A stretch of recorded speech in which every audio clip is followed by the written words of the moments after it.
Boa noite a todos. Que a paz do nosso Mestre possa estar conosco. O tema que nós vamos falar hoje é do Evangelho segundo o Espiritismo. Não podeis servir a Deus e a Mamão, e vai do item 1 ao item 6. Esses itens, cada um deles, se refere a um dos ensinamentos de Jesus. O interessante quando a gente vai falar de ensinamento de Jesus é que quem está aqui falando sempre parece que entende do assunto. E ele sempre procura falar com propriedade, como se entendesse profundamente os ensinamentos de Jesus. Mas a partir do momento que nós estamos no mundo de expiações e provas, então isso já significa que a gente não entende tanto dos ensinamentos de Jesus quanto a gente pensa. Porque se a gente entendesse, não estaríamos mais aqui, estaríamos em outros locais fazendo outras coisas. Então, apesar da aparência que pode transparecer a vocês, quem está falando não entende tanto assim dos ensinamentos de Jesus. Mas, de qualquer forma, nós vamos, obviamente, fazer um exercício para tentar interpretar esses ensinamentos, de acordo, obviamente, com a nossa capacidade pessoal. Então, esses seis itens, não sei se vai dar tempo para trabalhar os 6, mas esses 6 itens vão ser analisados de acordo com a nossa capacidade de interpretação desses ensinamentos e, obviamente, com o auxílio dos comentários dos Espíritos e de Kardec, que nós encontramos no próprio livro Evangelho segundo o Espiritismo. Apesar desses 6 itens estarem num capítulo só, com o título Não se pode servir a Deus e a Mamão, então, embora, às vezes pode parecer que todos os 6 itens tratem da mesma coisa, mas eles tratam sobre o mesmo assunto com abordagens diferentes, com visões diferentes, perspectivas diferentes. Então, por isso que no final, cada um desses ensinamentos traz alguma coisa de diferente do ensinamento anterior. E essa avaliação também serve para nós como forma de autoconhecimento. Então, quando a gente vai tentar interpretar ou entender os ensinamentos de Jesus, nós sempre precisamos trazer para nós mesmos para tentar propiciar uma melhor condição para o próprio autoconhecimento. Então, quando a gente vai analisar, nós vamos trazendo para nós e mostrando esses 6 itens. Ele é interessante porque ele mostra que nós pensamos certas coisas, muitas vezes a nosso respeito, quando não é verdadeiro. Então, nós tendemos a nos considerar, a nos enxergar de uma determinada forma, mas se a gente for olhar no detalhe em si, nós vamos ver que o que nos motiva a ação é uma coisa diferente daquilo que nós pensamos que somos motivados, o que nos motiva. Essa questão também é interessante porque nós, ao longo do nosso dia, fora espiritismo, fora questões morais, fora qualquer coisa, nós tendemos a pensar que as nossas decisões são tomadas por nós mesmos, que nós senhoreamos as nossas decisões ao longo do dia. Mas não é verdade, atualmente não é verdade. Nós somos levados muitas vezes a determinadas decisões, a determinadas escolhas e consideramos que essa escolha partiu de nós.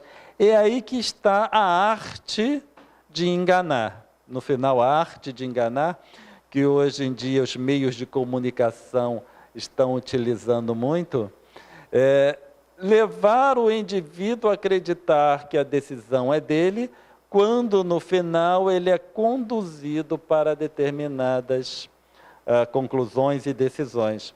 Então, o autoconhecimento nos auxilia, obviamente, nas questões relacionadas com a moral do nosso dia a dia, mas também vai nos auxiliar ao longo das decisões que nós tomamos no nosso dia a dia, na nossa vida cotidiana.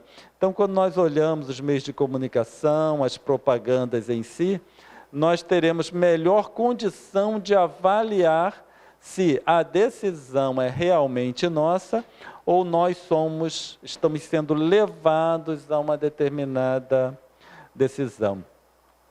Uma coisa que me chamou bastante atenção uma vez, nós fomos fazer palestra para uma pessoal de comunidade carente, então era um pessoal bastante simples, né? E aí, como as pessoas eram simples, a gente também trabalha as questões mais do dia a dia, os problemas mais comuns. E aí a gente está falando de bebida, de cerveja, etc. Aí, obviamente, em casas espíritas, a maioria é sempre mulher, né? Então, lá, a maioria esmagadora eram de mulheres, uns 2 ou 3 homens só. E aí eu virei para o público e falei assim, vocês acham que aquelas mulheres maravilhosas que aparecem no comercial de cerveja, elas têm aquele corpo como? Bebendo cerveja? E a maioria balançou a cabeça que sim. Então, realmente acreditava, porque comercial de cerveja, aquele pessoal tudo, né? Enchendo a cara de cerveja.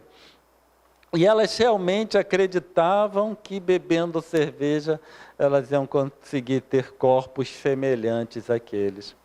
Então isso, né, os meios de comunicação hoje em dia, a propaganda em si, ela está conduzindo as pessoas a acreditar em certas coisas, acreditar em importância em alguns pontos que no final não tem importância alguma.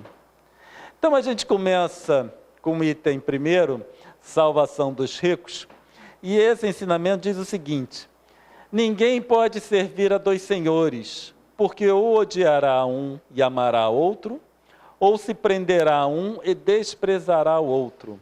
Não podeis servir simultaneamente a Deus e a Mamão. Mamão é uma figura muito utilizada para as questões materiais, para o dinheiro e etc.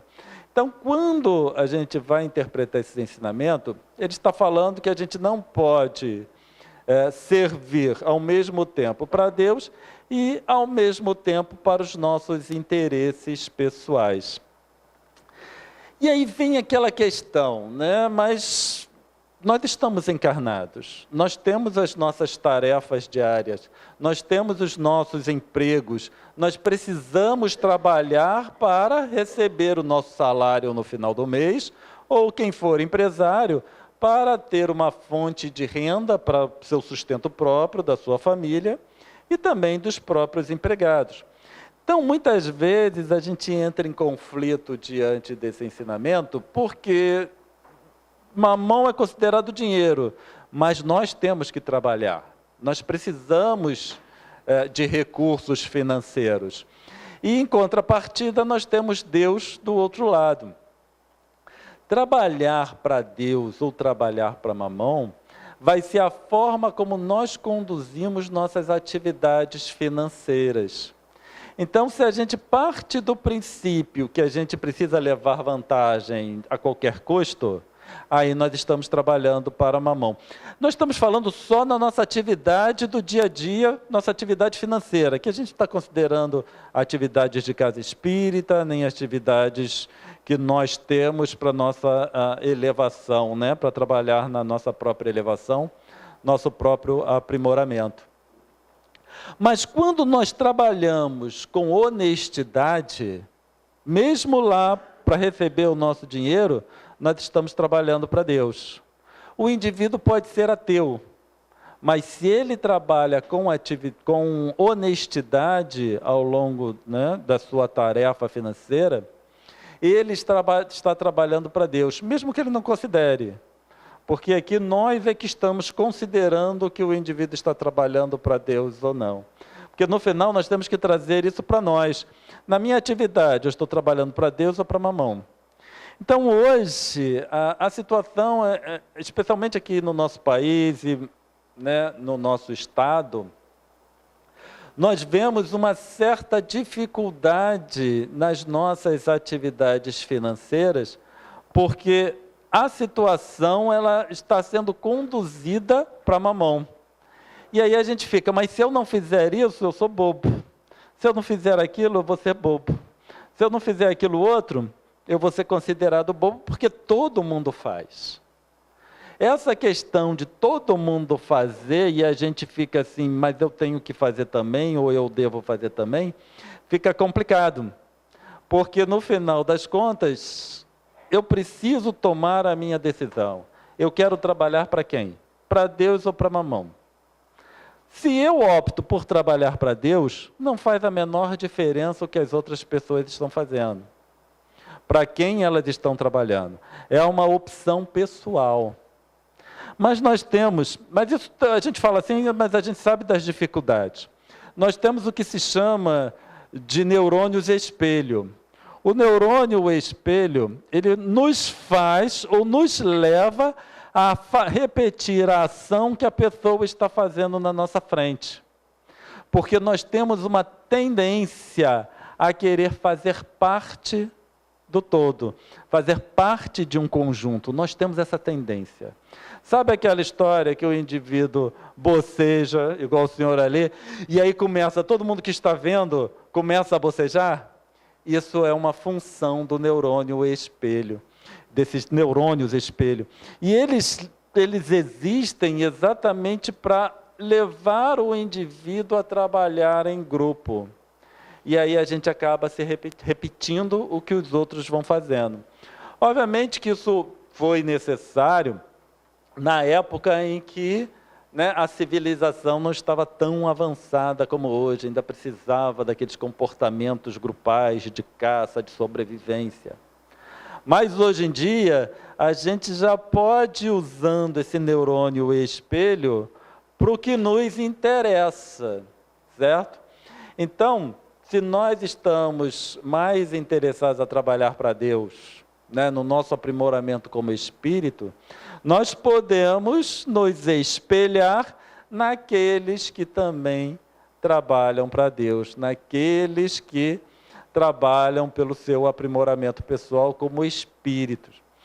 Que no final, quando a gente tem essa visão, nós vamos atrair espíritos também de acordo com aquela vontade, de acordo com aquela tendência.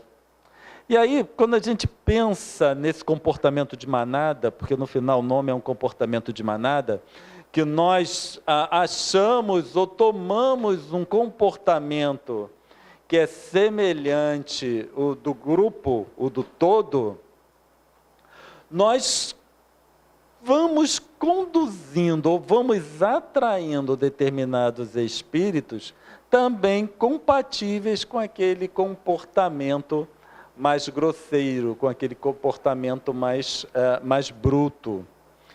E, consequentemente, nós vamos afastando aqueles espíritos que estão interessados em atitudes boas, estão interessados em fazer o bem. Um dos outras frases de Jesus é: feliz daquele que for anatematizado em meu nome. Quer dizer, em nome de Jesus, não no meu. Mas aquele que for anatematizado em nome de Jesus. Por quê? Porque a grande maioria não tem essa tendência, ou não faz esse tipo de escolha. Então, aquele que opta, obviamente, por trabalhar para Deus, trabalhando para Deus, também a trabalhar em nome de Jesus, ele diz: feliz aqueles que vão ser anatematizados, aqueles que vão ser excluídos desse comportamento de manada que é contrário a um trabalho voltado para o bem em si. Então, quando a gente vai fazer a nossa opção da nossa atividade financeira, nós vamos escolher se a gente quer trabalhar para Deus ou quer trabalhar para mamão. Trabalhando para Deus, a gente faz as nossas atividades financeiras com honestidade, sem tentar levar vantagem em cima do outro irmão. Porque se nós precisamos daquela quantia de dinheiro, para a manutenção da nossa existência e dos nossos familiares, o irmão que está ali também precisa. Então, se ele gasta mais do que deveria em alguma coisa, vai faltar em outra coisa.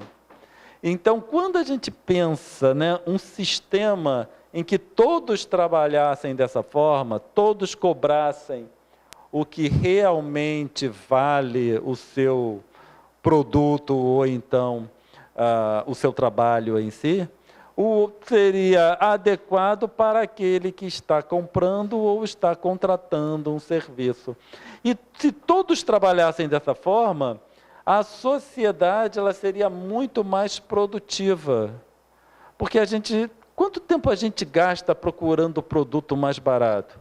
Quanto tempo a gente gasta procurando alguém que vai fazer um serviço que seja um preço mais razoável com o que está sendo proposto, né?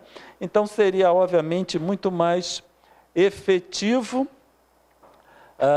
para a sociedade como um todo, para a população. E a gente também traria proveitos assim, sem fim, porque a gente ia poder andar nas ruas com tranquilidade, sem tanto medo.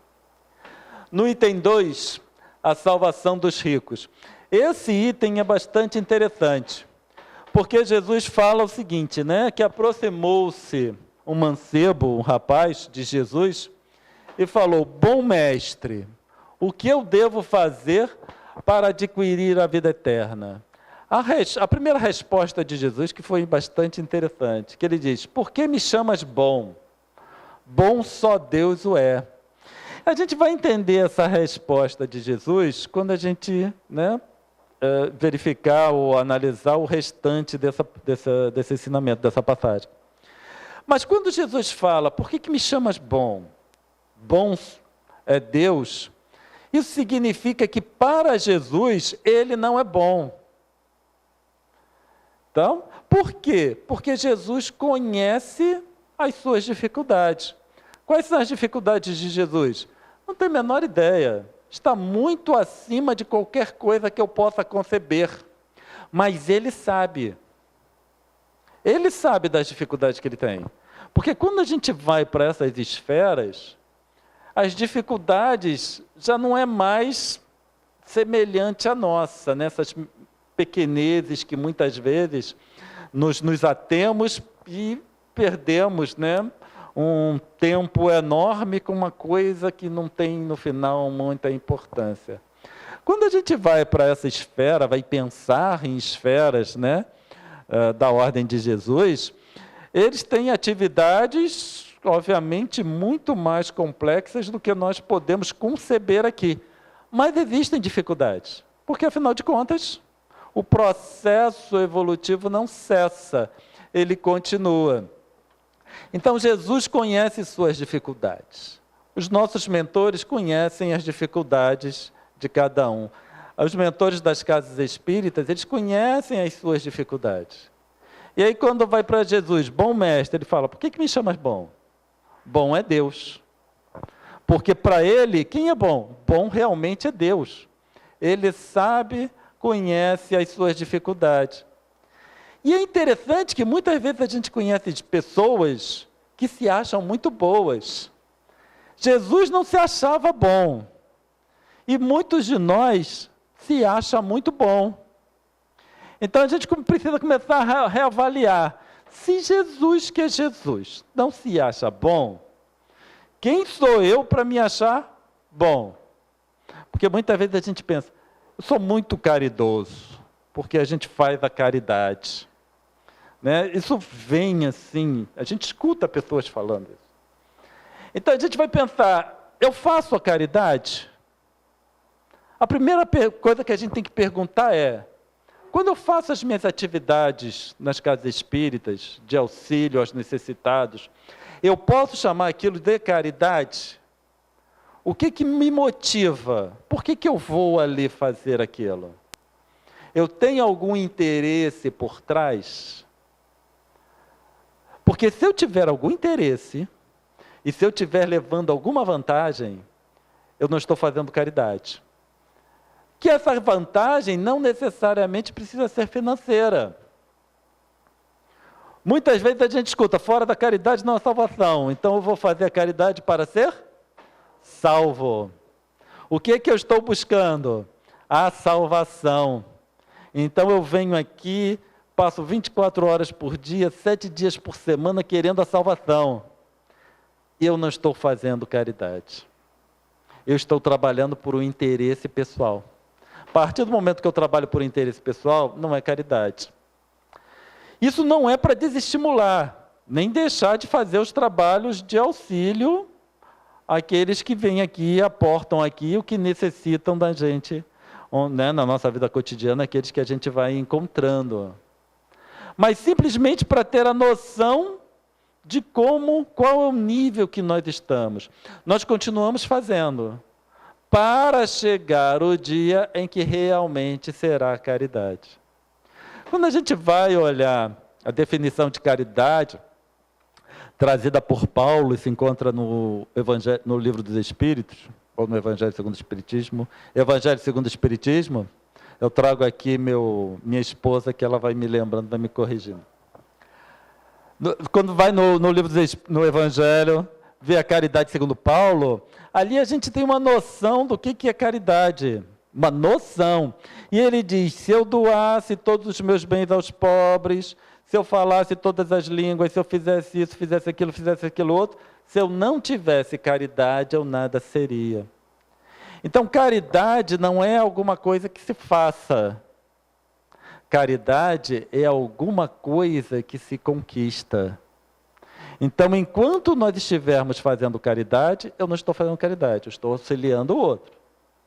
Quando eu interiorizar a caridade, aí eu serei caridoso, mas não estarei fazendo a caridade. E é bastante interessante quando a gente conversa com os mentores das casas espíritas, e se a gente pergunta a eles, eles dizem que eles não fazem caridade. Eles fazem a obrigação deles. Quando a gente agradece por um mentor deles, eles falam, não me agradeça, agradeça a Jesus. Porque para eles não fazem caridade, eles fazem o dever. Eles falam, o que eu estou fazendo é o meu dever, é a minha obrigação. Agradece a Jesus, porque para Jesus, na concepção deles, é que faz caridade, porque a gente sempre joga para cima. Jesus vai jogar para quem?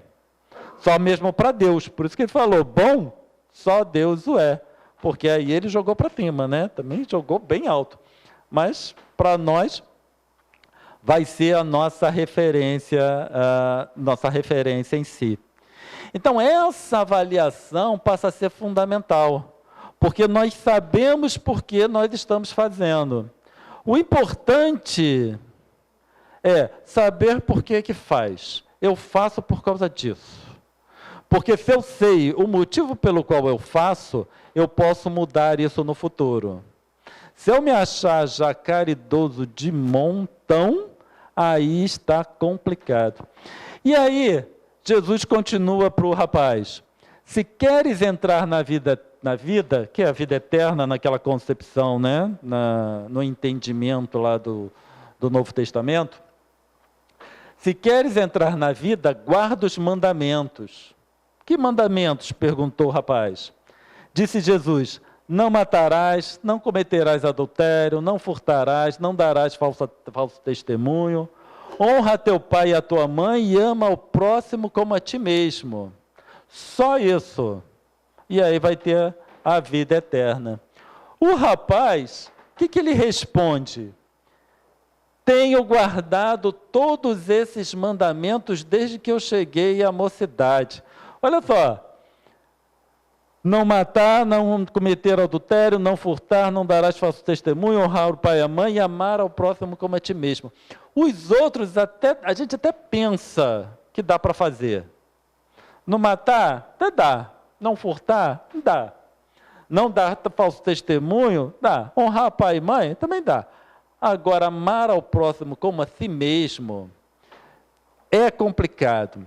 E quando o rapaz diz, tenho guardado todos esses mandamentos, ele está dizendo que ele já ama a todos como a ele mesmo. Isso foi o que ele disse para Jesus. Eu amo já a todos como a mim mesmo. Aí Jesus falou, é assim, então tá bom. Então, se queres ser perfeito, vende tudo o que tens, dá aos pobres. E terás um tesouro no céu, depois vem e segue-me. Ora, se eu já amo a todos como a mim mesmo, por que eu não posso dar tudo o que eu tenho para quem necessita? Concorda? Já que eu quero seguir a Jesus. Eu quero seguir a Jesus, amo a todos como a mim mesmo. Então Jesus fala, então tá, então se desfaz dessas questões materiais que te mantêm aí preso, dá a quem necessita e vem comigo. Fácil. Aí ele fala, ouvindo essas palavras, o moço se foi todo tristonho, porque possuía grandes haveres. Então a gente verifica que o rapaz, ele não tinha uma noção exata do que ele é, do nível que ele tinha atingido. Porque ele já achava que amava a todos como ele mesmo. E isso é complicado para o nosso nível, essa é a pedra de tropeço. Nossa, é amar a todos como nós nos amamos. E Jesus continuou, digo-vos em verdade que bem difícil é que um rico entre no reino dos céus. Ainda mais uma vez vos digo, é mais fácil que um camelo passe pelo buraco de uma agulha. Camelo era considerado como um cabo, um fio bem grosso, então passar por um buraco de uma agulha era complicado. E aí Jesus então fala, é difícil que um rico entre no reino dos céus. E aí a gente pensa que a riqueza que propicia isso, não é a riqueza que propicia a dificuldade de entrar no reino dos céus. É a nossa relação com os bens materiais. É a nossa relação. Porque quando a gente lê isso, fala, é bem difícil um rico entrar no reino dos céus. Aí a gente fala, eu não sou rico. Então, estou tranquilo. Certo? Para mim é fácil. Quem tem a conta bancária no vermelho, então vai ficar mais feliz ainda. Certo? Porque mais pobre que o pobre é aquele que deve. Né? Mais pobre do que o que não tem nada é o que deve, que tem menos ainda, né? Eu não tenho nada e ainda estou negativo. Então, saldo bancário negativo é a felicidade, porque significaria que seria mais fácil para nós entrarmos no reino dos céus. Agora, rico ou pobre é só uma questão de referência. Eu sou rico? Depende. Com quem que a gente vai comparar? Em terra de cego, quem tem um olho é rei. Então, a gente verifica que a riqueza é um relativo. Quem tem mais que eu sou pobre. Quem tem menos do que eu, vai achar que eu sou rico. Independente do que a gente tenha. Porque a gente sempre vai ser, a riqueza e a pobreza é sempre uma questão comparativa. Porque quando a gente vai nos indígenas, por exemplo, nós verificamos que eles têm pouca coisa, mas riqueza e pobreza para eles é alguma coisa que não existe, porque eles não pensam em mais ou menos. Vou contar uma coisa interessante. O primeiro Buda, que foi Siddhartha Gautama, ele era um príncipe. Então ele era muito rico, né? Filho de rei. E aí ele foi lá, fez lá o seu trabalho de iluminação, e aí ele se tornou o iluminado. É o primeiro Buda. E ele trouxe o ensinamento com relação ao sofrimento. E ele disse que a causa do sofrimento é o apego. Causa do sofrimento é o apego. Buda, o primeiro Buda, ele viveu 500 anos antes de Jesus. Então, mais de 2.500 anos atrás. 2.500, vamos arredondar, 2.500 anos atrás. E ele viveu na fronteira entre a Índia e o Nepal. O que tem entre a Índia e o Nepal hoje em dia? A fronteira lá, não é nas cidades, não. Eu não tenho a menor ideia, mas pelo que eu já vi na televisão, tem muito pouca coisa. Certo? Agora, vamos nos arremeter para 2.500 anos atrás. E o problema era o apego. Certo? Então, a gente vê o apego, não necessariamente é com relação ao carro 0 quilômetros, a casa, a mansão, o apartamento, cobertura, etc. O apego é qualquer coisa de material que nós tenhamos. Pode ali haver o apego. E esse apego vai causar sofrimento.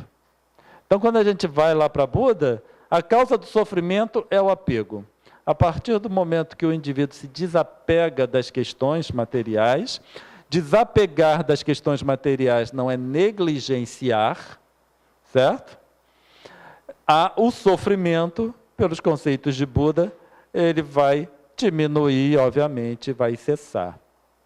E essa questão, né, de não ter apego, mas usar os bens materiais, Jesus também traz os ensinamentos no filho pródigo. O filho pródigo é aquele gastador, né? O pródigo é aquele que gasta tudo sem pensar muito. Então, o filho pródigo é aquele que gastou a herança que ele quis. Depois, quando voltou, gastou tudo, ficou em dificuldade, voltou, o pai o recebeu e etc. E aí falou, ele estava perdido e meu filho que estava perdido retornou. Então, nós vemos ali o ensinamento de que não é porque existe o desapego que vai existir a negligência ou a prodigalidade. Mas aquelas questões materiais, os bens materiais, não devem nos causar sofrimento, mas a gente sofre. Né? Essas questões materiais é alguma coisa que move muito a gente. Então, qualquer tipo de perda nos causa sofrimento e a gente fica nessa busca incessante de ter cada vez mais. Então, o rico aqui, ele sempre vai ter uma questão relativa. Então, se existe alguém mais pobre que nós caímos na condição de ricos. Certo? E essa parábola, obviamente, vale para nós. Porque a gente já viu também muita gente, não sou rico, estou tranquilo, não tem problema nenhum comigo. O moço afirma que ama o próximo como a si mesmo. E aí Jesus, então, vai mostrar essa falha de avaliação.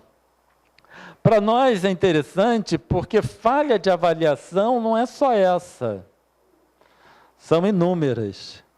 E aí a gente pode, né, nesse processo de autoconhecimento, tentar entender ou reconhecer aqueles pontos que nós temos uma falha de interpretação a respeito de nós mesmos. Certo? Isso é um processo. É um processo que a gente começa e vai gradativamente ao longo do tempo. Não precisa ter pressa para chegar ao fim.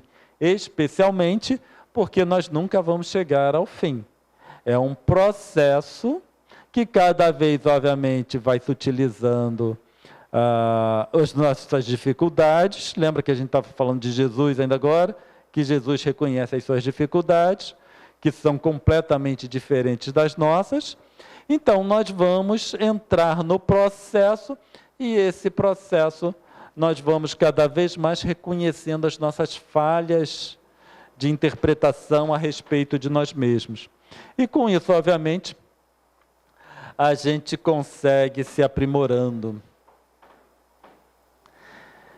No item 3, o título é Preservar da Avareza. E conta o seguinte: então, no meio da turba, um homem lhe disse: Mestre, dize a meu irmão que divida comigo a herança que nos cabe. Jesus lhe disse: ó homem, quem me designou para vos julgar e para fazer as vossas partilhas? Então, nós percebemos nessa passagem que alguém foi pedir alguma coisa a Jesus que não lhe cabia. São questões materiais, pedindo a Jesus, então, para julgar ou interceder em benefício dele, para que o irmão possa dividir a herança que cabia aos dois. A gente já pediu a Jesus para interceder em herança para nós? Mas o que mais a gente anda pedindo a Jesus? Né? Quando a gente faz aquela prece fervorosa, o que a gente pede? O que passa pela nossa mente? Muitas vezes a gente pede para que o problema seja resolvido. Não é isso? Seja lá que problema for. Aí a gente faz a prece, Jesus, que os bons mentores possam resolver esse problema para mim. No final, a gente está fazendo a mesma coisa que esse moço. Nós pedimos para eles resolverem nossos problemas. A gente vai continuar fazendo prece. Nós vamos continuar pedindo. Mas pelo menos a gente já sabe que está pedindo alguma coisa que não lhes cabe. Agora a gente pode pedir forças para passar pela dificuldade. Isso eles vão dar para a gente. Clareza de mente para avaliar melhor. Isso a gente pode pedir. Certo? Calma, paciência, abnegação. São coisas que a gente pode pedir, porque no final de contas, a proximidade com eles é que vai nos propiciar esses sentimentos, essas sensações, essas emoções. No final, a gente só reconhece prece como pedindo alguma coisa. Prece para nós é sinônimo de pedir, ao invés de agradecer. Então, no final, se a gente fizer aquela prece agradecendo mais do que pedindo, depois no final pede. Tá. Agradece primeiro a Deus, a Jesus, ao mentor. Agradece e depois pede. Ainda está muito difícil para a gente não pedir. Certo? Querer assim, eu não vou pedir, nossa, é um convite para não fazer preces. Então vamos, mas só vamos lembrar de agradecer primeiro. E eu faço a prece pedindo. Porque no final, a gente aprende às vezes na casa espírita, para fazer nas casas espíritas, né, fazer as preces, normalmente é pedindo. Aí depois fala assim, mas seja feita a vossa vontade. Aquilo a gente fala, assim, por obrigação, né? Seja feito o que for melhor para nós. Olha só, que seja feito o que for melhor para nós. A gente pede isso com medo. Eu cresci católico, né? Nasci numa família católica, fiz primeira comunhão, batizado, etc. E aí fui ensinado a rezar, né? Todas as noites antes de dormir, e eu rezava o Pai Nosso, todo dia antes de dormir. Então aquilo foi durante anos, eu rezava o Pai Nosso. Aí depois me tornei espírita. Aí estudando, caí no Pai Nosso. E aí eu fui interpretar o Pai Nosso. Eu falei, nossa, eu pedi, eu falei, fiz aquela prece, tantos anos, eu nunca tinha me dado entendimento do que eu estava pedindo. Perdoar ao próximo como que Deus nos perdoe como nós perdoamos ao próximo. Olha só, quando eu fui entender que eu estava pedindo a Deus que Ele me perdoasse da mesma forma que eu perdoo o próximo, eu tomei um susto. Eu espero que Deus nunca tenha ouvido as minhas preces, no final. Porque a gente, no livro Evangelho segundo o Espiritismo, lá no final tem coletânea de preces. Abra um livro no Pai Nosso, porque foi a oração que Jesus ensinou, e vai lendo, linha por linha, interpretando o que a gente pede. E aí a gente vê que assusta. Pedir aquilo assusta. Se Deus tiver ouvido minhas preces, eu tivesse ouvido, eu estaria frito. Por isso eu tenho certeza que Ele não ouviu o que eu pedi. Porque senão estava em maus lençóis. E aí a gente, sorte que eles não ouvem, assim, não interpretam, melhor dizendo, ao pé da letra as nossas preces.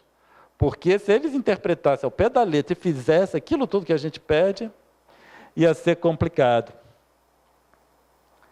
Jesus na casa de Zaqueu. Zaqueu era um coletor de impostos. E ele era pequenininho, ele era baixinho, estatura baixa.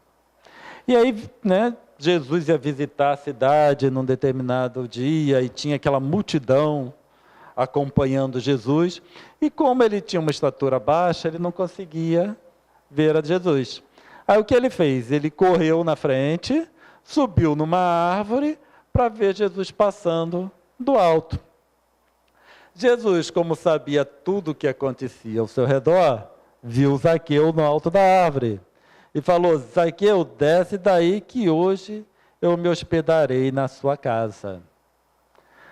Para começar, foi aquele burburinho, porque era coletor de impostos e era considerado como um homem de má vida.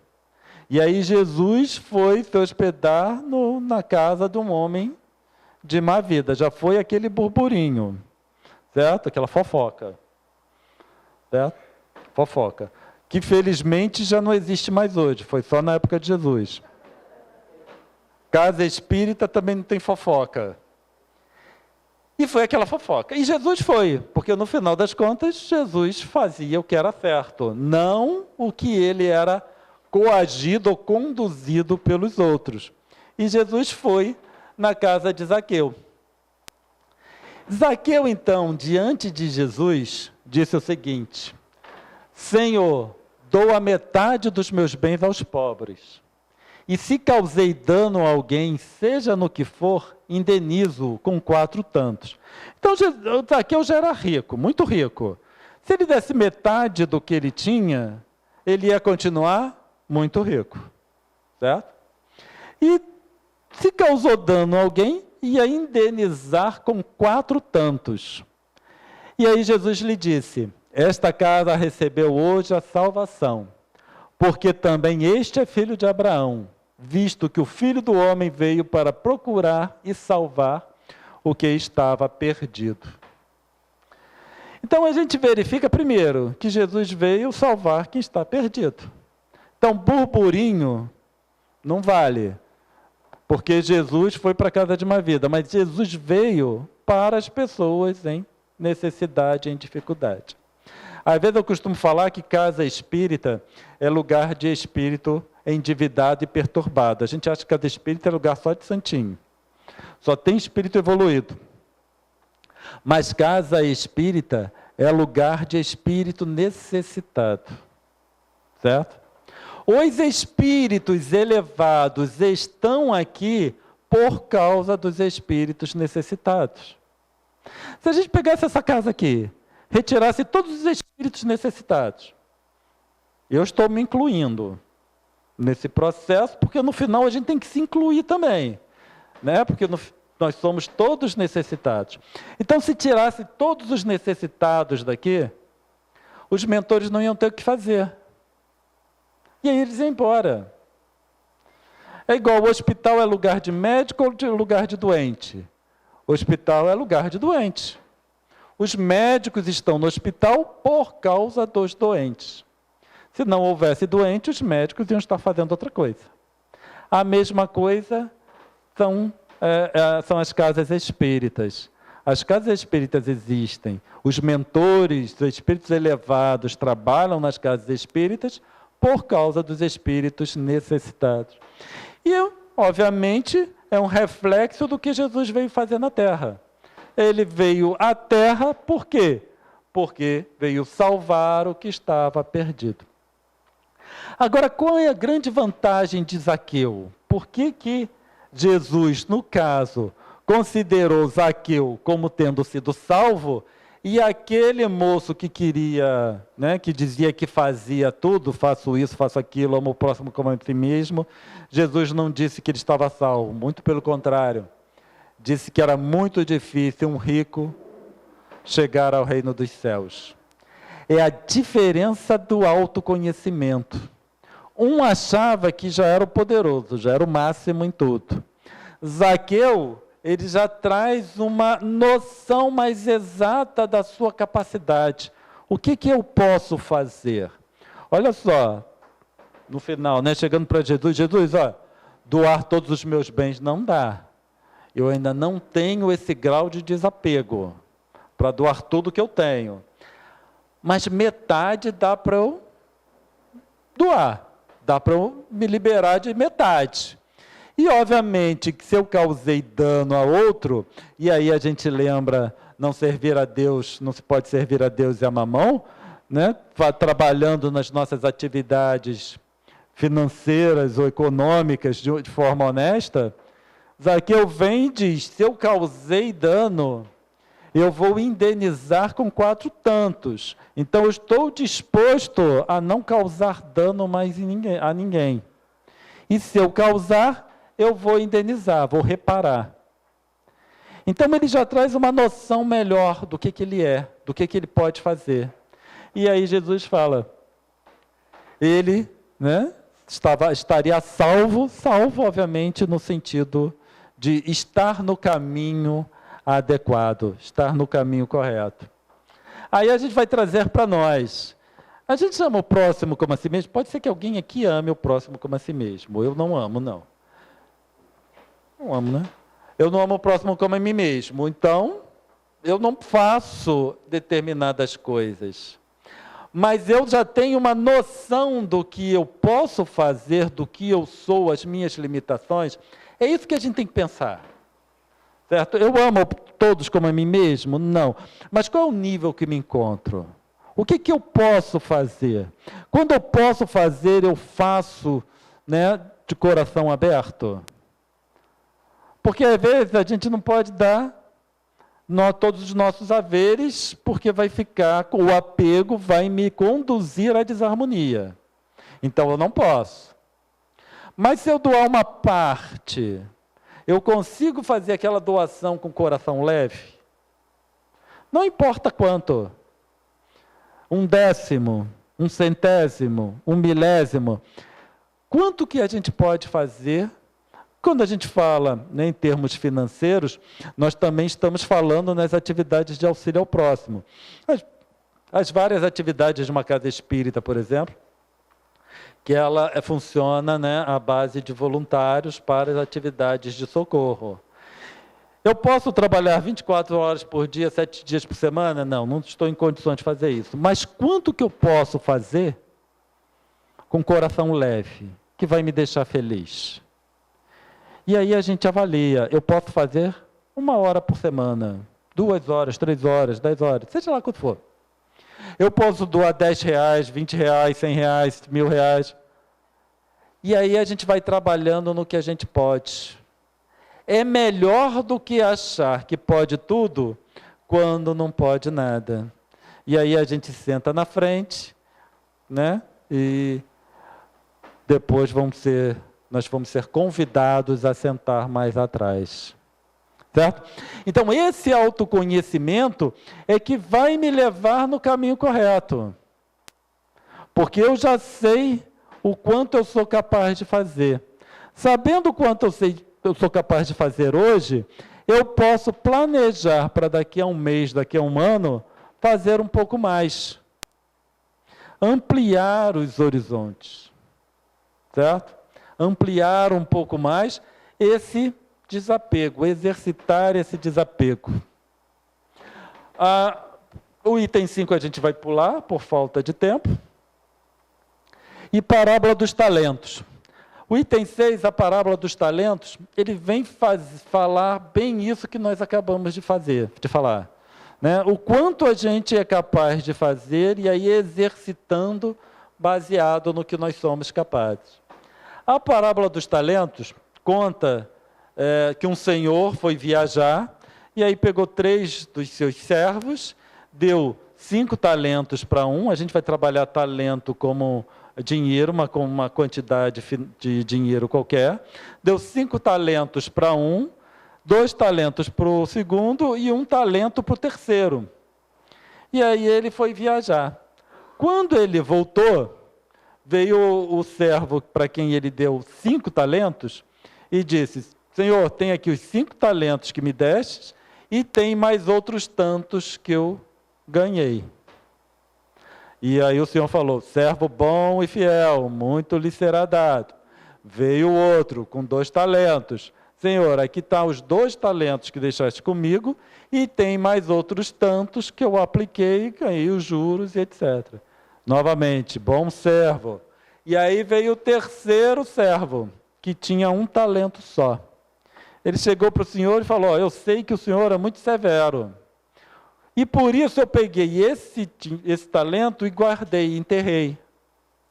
Quando o senhor voltou, eu peguei e estou aqui lhe dando o seu talento. Aí ele falou, servo mau e preguiçoso, se sabe que eu sou severo, devia pelo menos ter aplicado esse dinheiro para me pagar com juros. Então será levado para as trevas exteriores, onde haverá prantos e ranger de dentes. E a gente pensa, mas ele não perdeu o dinheiro. Imagina se ele tivesse perdido. E aí a gente vai aqui para servir a Deus e a Mamão, né? Que se utiliza ou gasto indevidamente o dinheiro.